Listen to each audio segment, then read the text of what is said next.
Adoum Gargoum, Sa Majesté Halim Hayatou est mort.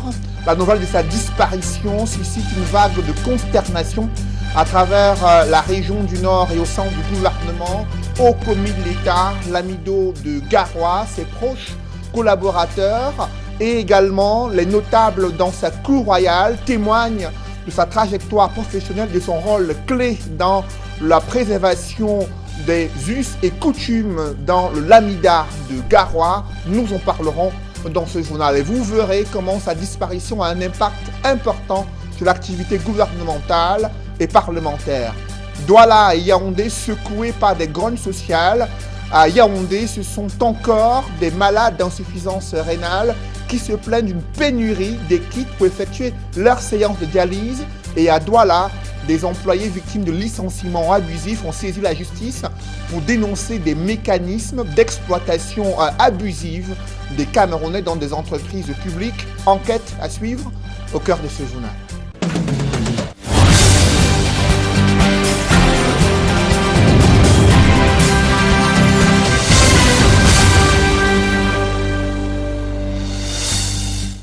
Merci de suivre cette édition complète de l'information sur Equinox Télévision. Encore une grogne des malades d'insuffisance rénale à Yaoundé. Ils ont bloqué la circulation routière pour dénoncer un sempiternel problème, à savoir la rupture des kits de dialyse au centre hospitalier universitaire. Pour certains malades, cela fait déjà 3 semaines qu'ils n'ont pas eu accès, ils n'ont eu droit à aucune séance d'hémodialyse, ce qui les expose à la mort. Malgré ce danger, le directeur du CHU leur demande de prendre leur mal à patience, une demande rejetée par l'ensemble des manifestants. Le récit des faits avec Marcelin Gansop.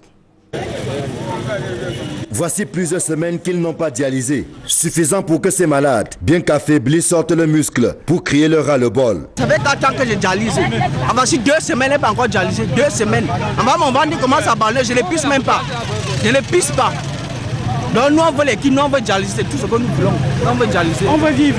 La semaine passée, c'est fini d'abord. Ils sont allés soit à Bédoua ou là chercher quelques kits. Ils sont venus, on a fait 2 jours de dialyse. On n'a pas pu dialyser tout le monde. Les kits sont finis encore. C'est pour ça que nous on vient crier notre ras-le-bol comme ça. Non, la maman, elle est nouvelle. On a su qu'elle était malade, ça fait à peine 1 mois. Mais depuis lors, elle ne dialyse pas bien. Là, maintenant, elle a 2 semaines. Elle ne se sent pas bien vraiment. Elle est fatiguée, elle a les vertiges, elle est même anémiée. Elle ne pisse pas. Depuis, elle ne pisse plus. Très en colère, les grévistes ont simplement bloqué la route qui passe devant le centre hospitalier universitaire, interrompant de fait la circulation. Même la présence sur les lieux des hommes en tenue n'a entamé en rien leur détermination. Un particulier qui a tenté de forcer le passage en a eu pour son compte.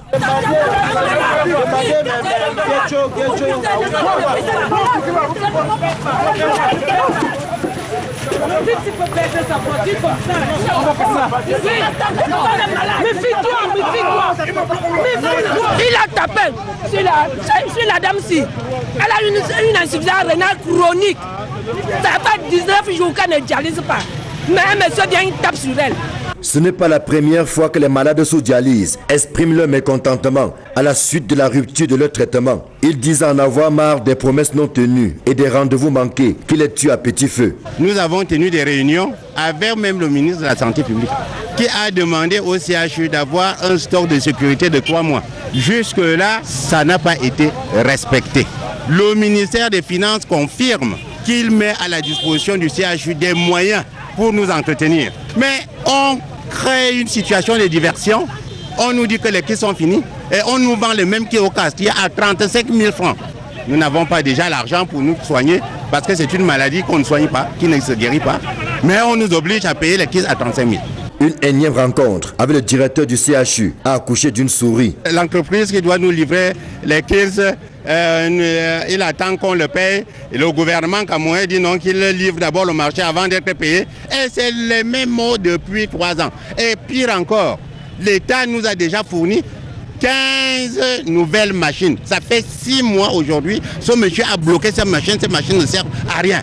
Nous vivons toujours avec les vieilles machines, les 5 vieilles machines pour plus de 150 malades. Aujourd'hui, c'est le centre hospitalier universitaire de Yaoundé. Hier, c'était l'hôpital général. Et bien avant, des cris de désespoir sont venus des centres d'hémodialyse de Marois et de Bolova. C'est dire que la sortie de l'auberge n'est pas pour demain. Autre cri de détresse, c'est celui des ex-employés d'une entreprise prestataire de l'administration douanière. Ils demandent que justice leur soit rendue. Ils ont travaillé pendant près de 10 ans pour la douane dans le compte de la géolocalisation des marchandises. Et depuis plusieurs mois, ils ont perdu leur travail. Ils revendiquent des mois d'arrêt de salaire et le paiement de leurs droits après un licenciement qu'ils jugent abusif. Le ministère des Finances, tutelle technique, a été saisi dans le cadre de cette affaire. C'est une enquête signée Donald Brice Kamgan et Cédric Chouna. Devant le siège de l'entreprise Emploi Service au lieu d'une nouvelle route Bonadibon à Douala, des ex-employés mécontents brandissent des messages d'exaspération. Nous avons travaillé dans le projet Nexus pendant 13 ans et nous avons fait en sorte que ce projet arrive à devenir une cellule de la douane rattachée à la division informatique de la douane. Et maintenant que le projet est stabilisé, maintenant après 13 ans que nous ayons travaillé, nous attendons de manger les fruits de notre dur labeur. Nous sommes éjectés purement et simplement et on nous a remplacés par d'autres personnes. Le projet Nexus est rattaché à la division informatique des douanes camerounaises. Un projet consistant à la géolocalisation des marchandises en transit au Cameroun et pour lequel ces agents ont été engagés en 2008 par la douane. Depuis 2013, la quarantaine de ces ex-employés repartis à des postes à Douala, Ngaoundéré, Limbe, Bertoua entre autres ont été mis à la disposition de Emploi Service, une société de placement du personnel en partenariat avec la douane. C'est elle qui, en fin d'année 2020, les a mis à la porte. 700 douaniers devant nous. On a demandé, mais ce n'est pas possible. On dit non, vos dossiers sont en étude à la présidence de la République. Vous serez reversés si peu. En 2015, ils ont recruté 1500 douaniers. Nous étions toujours là. Nous travaillons bec et ongle, tous les jours, sans relâche. Même les jours fériés, nous sommes en poste. Aujourd'hui, il était quand nous étions le 15 décembre 2020, ils nous disent que vous allez arrêter le travail le 31 décembre 2020. Donc 15 jours après, ils nous disent qu'on doit arrêter le service. Sans préavis, sans rien, ils nous ont jetés au quartier. Le partenaire Emploi Service explique la fin du contrat par la fin de son partenariat avec la douane, un argument que les manifestants refusent de comprendre. Ils évoquent ce qu'ils appellent la supercherie dans le calcul de leurs droits sociaux, ceux ajoutés à plusieurs mois de salaire impayés. D'un, il n'y a pas le respect des méthodes de calcul. Ces calculs sont faux. Parce que nous avons vu des experts qui ont prouvé le contraire. Ces calculs n'obéissent à rien. Ça n'obéit pas au code du travail. J'étais obligé d'aller squatter sur un ami. Vous voyez un peu, on a pris des crédits en banque pour essayer de vivre parce qu'on n'a pas les moyens. Des récriminations laissant transparaître des violations du pacte international sur les droits économiques, sociaux et culturels signé par le Cameroun, notamment le droit au travail et à une rémunération. Des dispositions intériorisées par le Code du travail. Sollicité, l'inspection du travail, tout comme la direction de l'emploi-service, n'ont pas accordé de suite à nos demandes d'interview. Une demande formelle d'interview reste également lettre morte à la direction générale des douanes sur le même sujet. Autre secteur d'activité où des plaintes s'accumulent, c'est le secteur de l'éducation, notamment l'éducation de base. Là-bas, des enseignants se plaignent de leurs conditions de vie précaires. Pourtant, ils sont, disent-ils, à la base de la formation sociale et la formation et l'éducation des nouvelles générations. Ils ont interpellé les autorités camerounaises sur la nécessité de se pencher sur leur cas. Dans le secteur privé, les plaintes sont de plus en plus importantes, ont-ils souligné lors d'une rencontre qui s'est tenue à Ebolova, capitale régionale du Sud. Des précisions avec Roger Takala et Gladys Sidier. La condition des enseignants au Cameroun, sur la table des discussions à Ebolova, dans la région du Sud. Le revenu demeure faible malgré les multiples plaintes et nonobstant le risque qu'encourent les seigneurs de la craie. Les plaintes se font de plus en plus ressentir dans le secteur privé. Nous, on avait fait un petit calcul, on a trouvé qu'un Camerounais passable doit vivre au coût de 84 000 francs. Mais quand nous voyons nos salaires, les salaires parfois dans d'autres privés, on trouve 25 000, d'autres, là où c'est un peu plus mieux, c'est 40 000 francs. Et ceux qui sont permanents tournent autour de 50 60 000 francs. Vous convenez avec moi qu'il ne peut pas vivre de son salaire. On ne vit pas vivant, on vit mort. Parce que tout ce qu'on peut toucher, nous vivons en crédit. Dès que tu paies le loyer, peut-être aussi quelques dettes, c'est fini. Ce maillon fort de la société en appelle à la conscience de nos dirigeants afin que leurs conditions soient améliorées et qu'ils soient logés à une meilleure enseigne. Et nous voulons que la communauté nationale, l'État, le gouvernement en particulier, nous aide, regarde attentivement le problème de l'enseignement privé. Que les fondateurs sachent que notre action, ce n'est pas pour détruire l'entreprise privée, mais c'est pour que cette entreprise soit humaine. Il est question que les gens sachent que, et les patrons des anciens sachent qu'ils ont droit au salaire annuel. Ça va pendant toute une année, non pas pendant 8 mois ou 9 mois ou 6 mois. Alors que l'on observe depuis quelques jours les congés du deuxième trimestre, les enseignants continuent de dispenser les cours dans les établissements scolaires, notamment aux élèves en classe d'examen, en vue de rattraper le programme scolaire. La rentrée pour le compte du troisième trimestre est prévue pour le 12 avril pour les élèves du primaire et du secondaire. Une épineuse question se pose avec acuité dans le paysage politique. Des partis de l'opposition réunis au sein d'un front commun réussiront-ils à mettre sur pied un code électoral consensuel et alternatif dans un contexte de contestation violente post-électorale?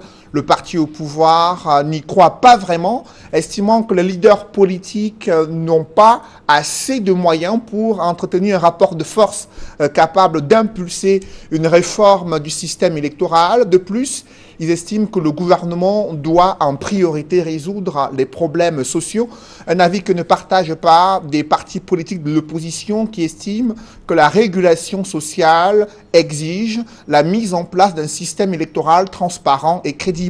Le regard croisé des politiques, c'est dans ce reportage signé Flavien Valondongo. Une coalition de 7 partis politiques de l'opposition, constituée des leaders, exige le toilettage du code électoral actuel, teinté d'irrégularité, pour aboutir à un système électoral plus transparent et crédible. Il n'est pas question d'un code électoral de la majorité. Nous sommes obligés de reconnaître, à un moment donné dans ce pays, qu'il faut s'arrêter et discuter dans le cadre le plus inclusif possible de notre société et de ses fonctions au service précisément du citoyen. Autrement, l'État se sert lui-même et dans ce cas de figure, il ne sert pas la population, il est un monstre. À côté du secrétariat technique créé pour enregistrer les différentes propositions, la présence dans cette coalition de 3 anciens candidats à l'élection présidentielle de 2018 et d'autres figures politiques de l'opposition peuvent-ils inquiéter le régime en place? Commencer à parler d'élection alors que la prochaine élection, c'est éventuellement en 2025, je vois que nous sommes en train de vouloir faire les choses à contre-temps. Mais maintenant, comme nous avions une opposition oisive qui n'a rien à faire, elle est pour occuper les 4 ans là, à parler des questions électorales, mais ils ne sont pas obligés d'entraîner le gouvernement là-dedans. Cette réponse épouse la sortie épistolaire du secrétaire national à la communication du RDPC qui botte en touche l'idée de la coalition des partis de l'opposition pour un nouveau code électoral consensuel. Pour l'analyste politique, c'est un signe de faiblesse que manifeste le militant du parti au pouvoir. La peur se lit déjà sur la promptitude de la sortie de votre secrétaire général qui, ma foi, n'a pas cette qualité de contester ou de donner un avis sur une question interne à l'opposition. Nous sommes partisans d'un jeu politique conventionnellement tendu, excitant, comme on voit des classiques ailleurs. Il faut donc que le RDPC et le gouvernement acceptent les propositions, étant donné que cela va s'imposer à tous. C'est probablement un nouveau front de combat, opposition et pouvoir, qui s'annonce avec l'idée du toilettage du code électoral actuel au Cameroun. À l'heure actuelle, la réforme du code électoral n'est pas inscrite à l'ordre du jour de la session parlementaire.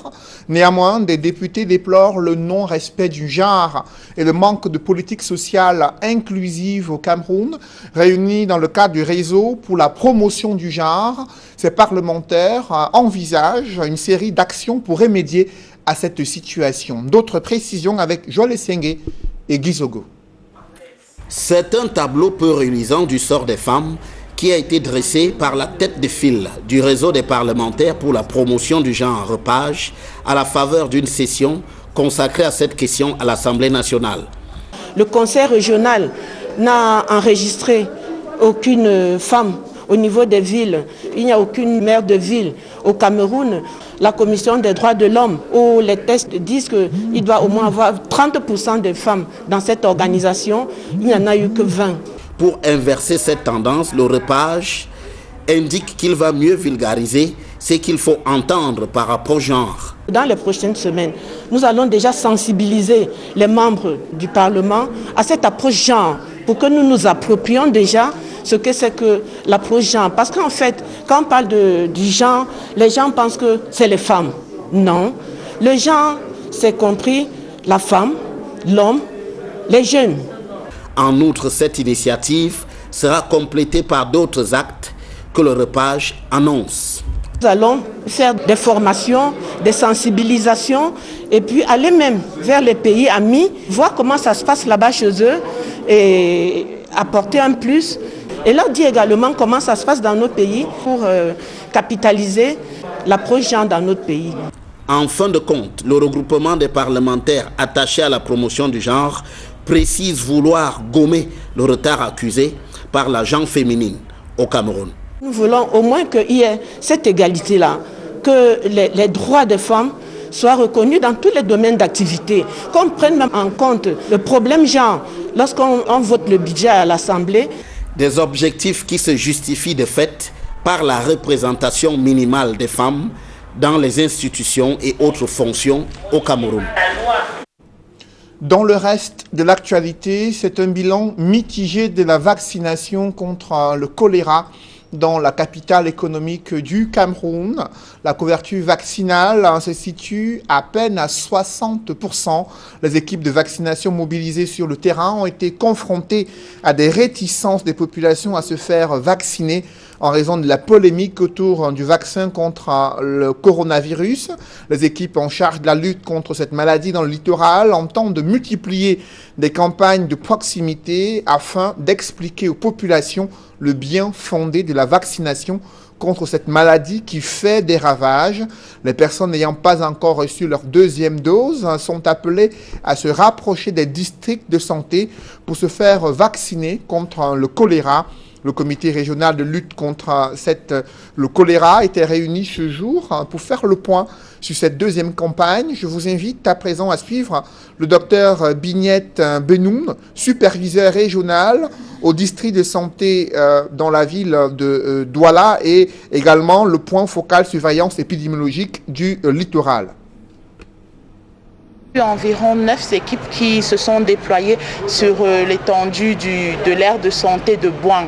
Alors nous avons quand même eu beaucoup de refus. Il faut dire qu'il y a eu une désinformation au niveau des réseaux sociaux parce que les gens disaient voilà, vous venez pour nous vacciner contre le corona, on ne veut pas le vaccin du corona. Mais après beaucoup de discussions avec ces personnes-là, on pouvait quand même les convaincre que c'était pas le corona, jusqu'à montrer même les flacons aux personnes pour qu'ils puissent confirmer effectivement que c'était le vaccin contre le choléra. L'une des innovations de ce tour a été également l'implication des acteurs des réseaux sociaux, les influenceurs des réseaux sociaux, les blogueurs comme on les appelle. Donc nous allons accentuer la communication pour donner la bonne information et obtenir le consentement éclairé des populations afin que tout le monde soit protégé. Le cadre des campagnes de santé de masse ou du programme élargi de vaccination sont des vaccins sûrs et efficaces. Ils sont certes validés par les instances internationales à travers l'OMS et l'UNICEF, mais ils sont homologués par le ministère de la Santé. Et vous avez vu, depuis ces campagnes que nous avions organisées, on a le nombre de cas de maladies qui ont baissé et on n'a pas encore connu d'incidents majeurs de ceux qui ont reçu ces vaccins. Au regard de la recrudescence du nombre de cas de contamination au Covid-19 dans la région de l'Ouest, l'organisation des funérailles est suspendue sur toute l'étendue de cette région. Selon l'arrêté du gouverneur, le délai de suspension est de 2 mois, éventuellement renouvelable en fonction de l'évolution de la pandémie. Par ailleurs, l'organisation de toute autre cérémonie populaire est soumise au respect scrupuleux du quota de 50 personnes, ainsi que toutes les autres mesures barrières. Les différentes cérémonies populaires qui pourraient être organisées sont des mariages, obsèques et concerts, selon l'arrêté du gouverneur de la région de l'Ouest, Awa Fonka Augustine. Et à présent, les images de la levée du corps de Sa Majesté Halim Hayatou, Lamido de Garoua et haut commis de l'État. Il était pendant près de 23 ans secrétaire d'État auprès du ministre de la Santé publique chargé de la lutte contre les épidémies et les pandémies. Levée du corps qui s'est déroulée cet après-midi à Yaoundé en l'espace d'1 mois. C'est le 2e membre du gouvernement qui décède en fonction. Il y a le 8 mars dernier, c'était Adoum Gargoum qui est décédé, une disparition qui suscite la consternation.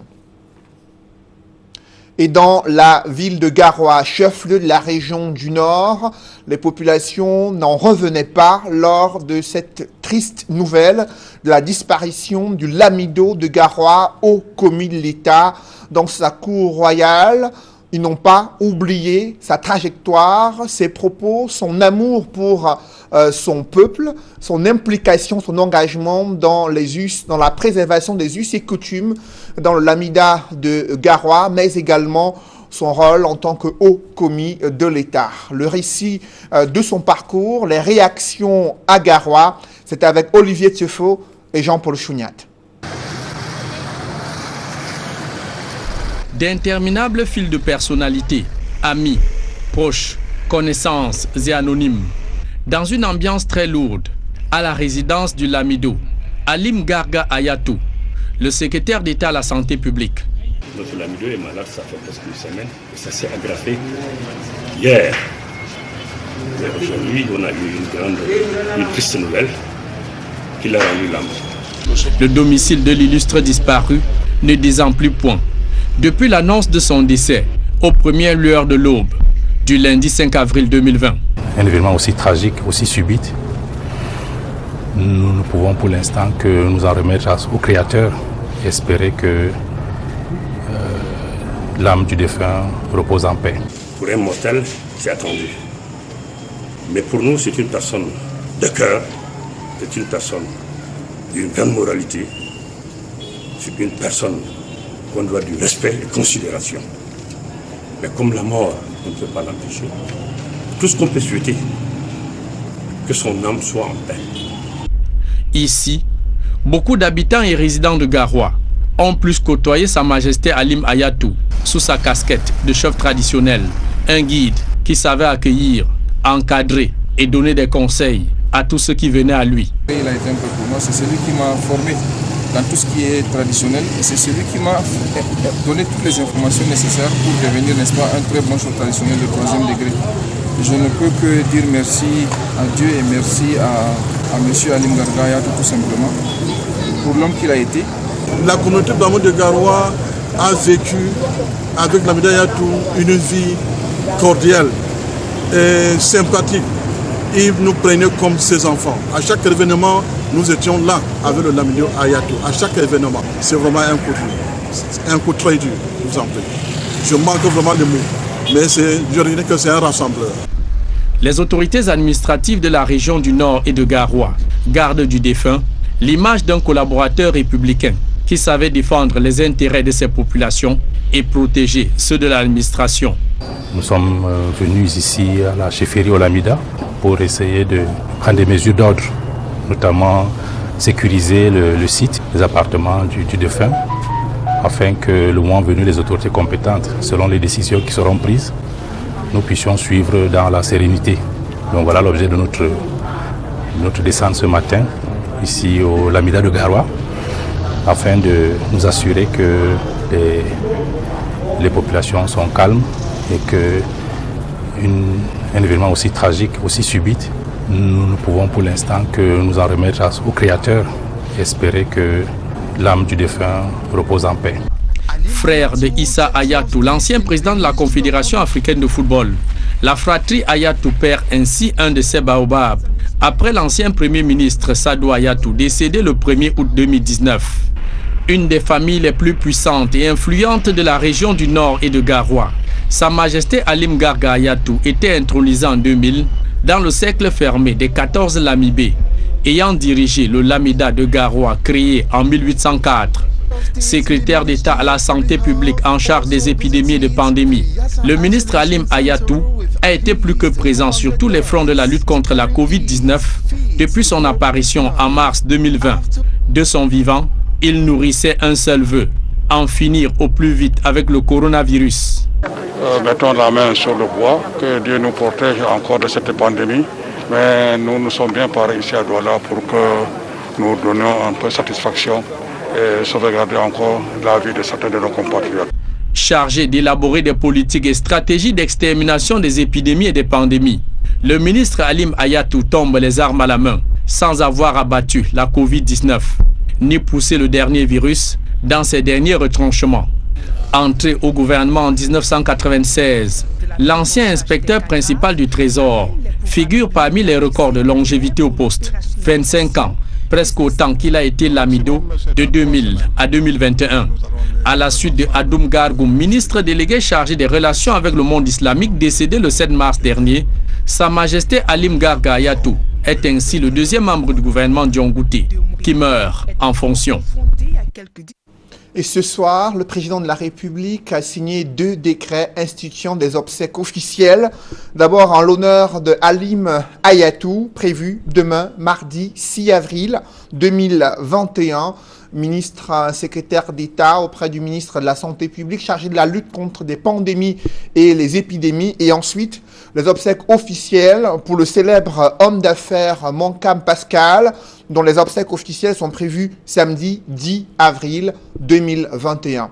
Et dans cette série de décrets et de registres funèbres, le président de la République a adressé une lettre de condoléances à Monseigneur Samuel Cléda à la suite du décès du cardinal Christian Toumi. Et suite au décès du secrétaire d'État chargé de la lutte contre les épidémies, une séance plénière spéciale initialement programmée demain mardi a été repoussée à une date ultérieure à l'Assemblée nationale. Ce report se justifie par l'indisponibilité du ministre de la Santé publique du fait du décès de Sa Majesté Alim Hayatou. Selon le secrétaire général de l'Assemblée nationale, cette séance plénière spéciale devait porter sur le projet de couverture santé universelle et la vaccination contre la Covid-19. Une nouvelle date n'a pas été communiquée à la presse. Mesdames, Messieurs, c'est la fin de ce journal. Merci de l'avoir suivi. Juste après cette édition de 20h, retrouvez Serge Alain Autou et ses invités pour le débrief du journal sur le plateau d'Equinox Soir. Serge Alain. Un seul titre, Cédric Noufélé, le Lamido de Garoua, secrétaire d'État auprès du ministre de la Santé, est décédé ce jour à Yaoundé. En l'espace de mois, c'est le deuxième membre du gouvernement qui décède en fonction. Vous avez suivi les témoignages à la fois de ses proches, ces différents administrés à Garoua qui n'en revenaient pas de cette triste nouvelle. Et là, il fait partie de ceux qui ont un record de longévité au poste, notamment au sein du gouvernement, près de 23 ans, secrétaire d'État auprès du ministre de la Santé publique, chargé de la lutte contre les épidémies. Le chef de l'État a décrété des obsèques officielles en sa mémoire, obsèques officielles également pour Moncam Pascal. Voilà, madame, monsieur, c'est dans l'essentiel l'Equinox Soir, deuxième partie. Bonne soirée à vous, Cédric. Je vous souhaite une bonne soirée, Serge. Rendez-vous demain 20h. Dans un instant, donc, madame, monsieur, la suite. Equinox.